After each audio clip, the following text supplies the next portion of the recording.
जो आपको बताया जा रहा है उससे ठीक उल्टी इस वक्त बीजेपी का वोट खिसकना शुरू हो गया है और हर हफ्ते स्थिति बदतर होती जा रही है। मैं यहाँ चुनावी भविष्यवाणी करने नहीं बैठा हूँ।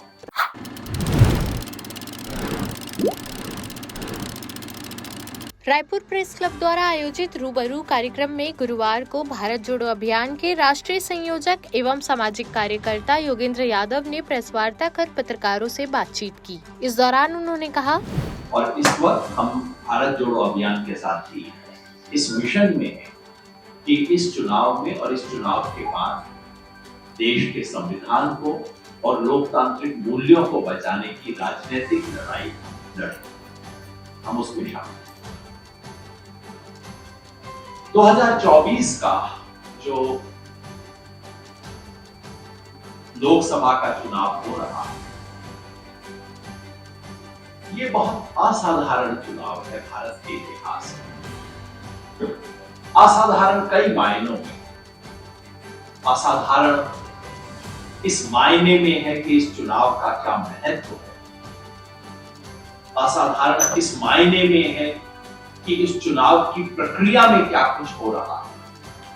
असाधारण इस मायने में है कि इस चुनाव में प्रचार, बातचीत किस तरीके से हो रही है और असाधारण इस मायने में है कि जनता किस तरह से रिस्पॉन्ड कर रही है। इन चारों बातों को रख के मैं अपनी शुरुआती बात रखूंगा।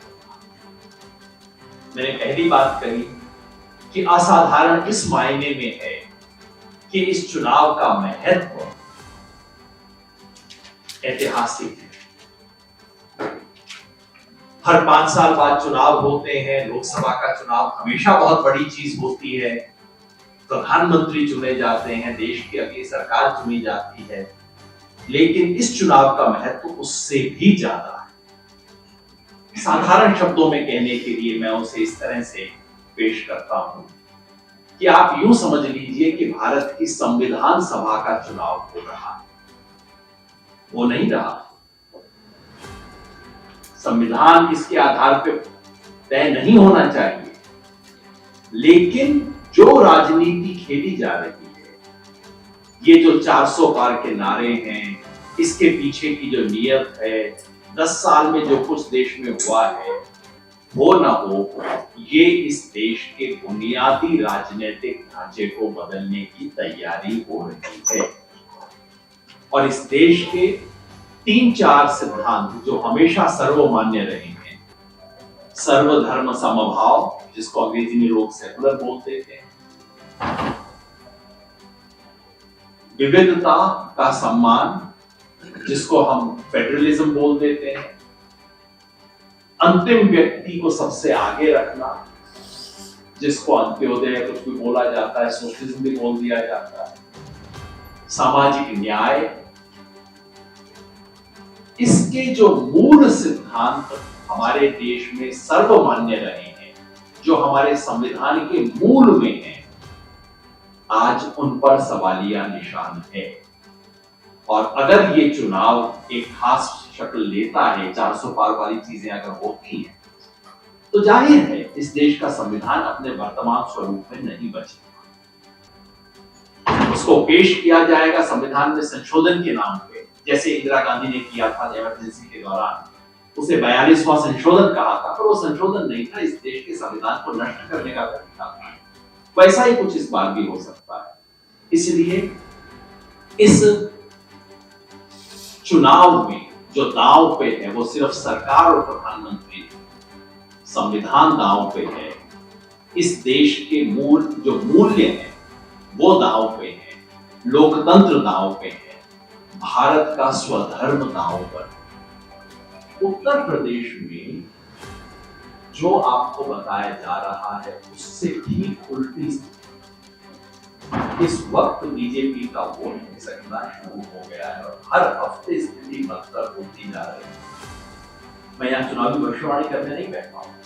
मैं केवल ये करने के बता रहा हूं कि जो चुनाव ऐसा लगता था कि विपक्ष जो मुकाबला करने की स्थिति में नहीं दिख रहा था, जनता वो मुकाबला करने की स्थिति में आ रही है।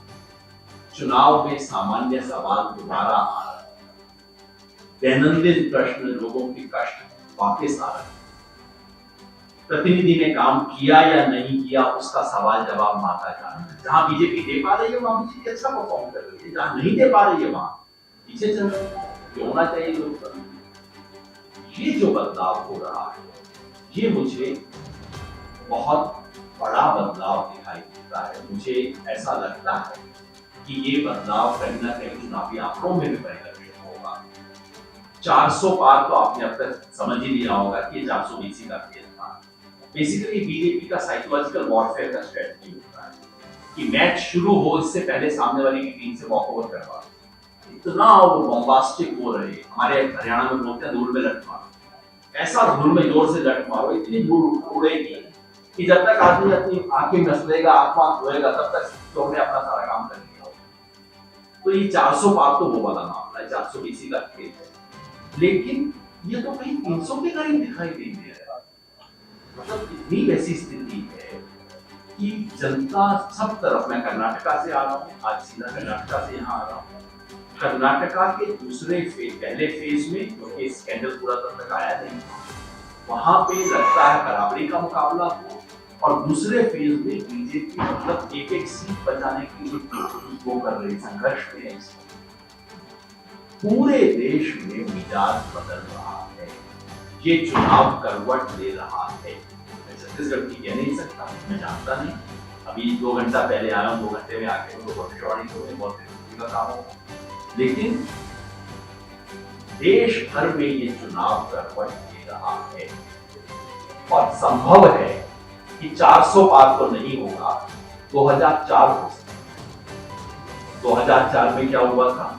इंडिया शाइनिंग, सारा मीडिया सब कन्विंस थे कि तो जीत ही रहे हैं, अब तो पक्का हो ही गया है। जब बक्से खुले तब जनता का मन सामने आया। इस बार इस देश की जनता कुछ सोच रही है। जहां जहां मैं घूमा, तानाशाही शब्द का इस्तेमाल साधारण लोग कर रहे हैं, जो पहले नहीं करते। लोग पूछ रहे हैं कि ये क्या तरीका है कि आपने अपने ओपोनेंट्स को पकड़ के अंदर कर दिया।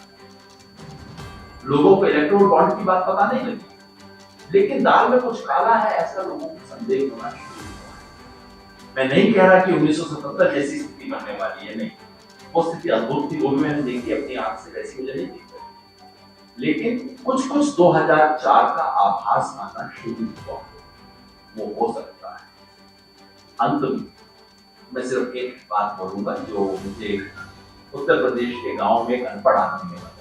हम समझते हैं अनपढ़ लोग बेवकूफ होते हैं, बेवकूफ नहीं।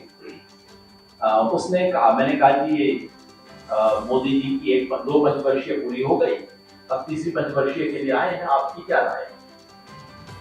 उसने सीधा जवाब देने के बजाय मुझे कहा, देखो गांव में जब हम किसी को प्रधान बनाते हैं पहली बार, तो पहली पंचवर्षीय में तो वो डर डर के सीधा काम करता है।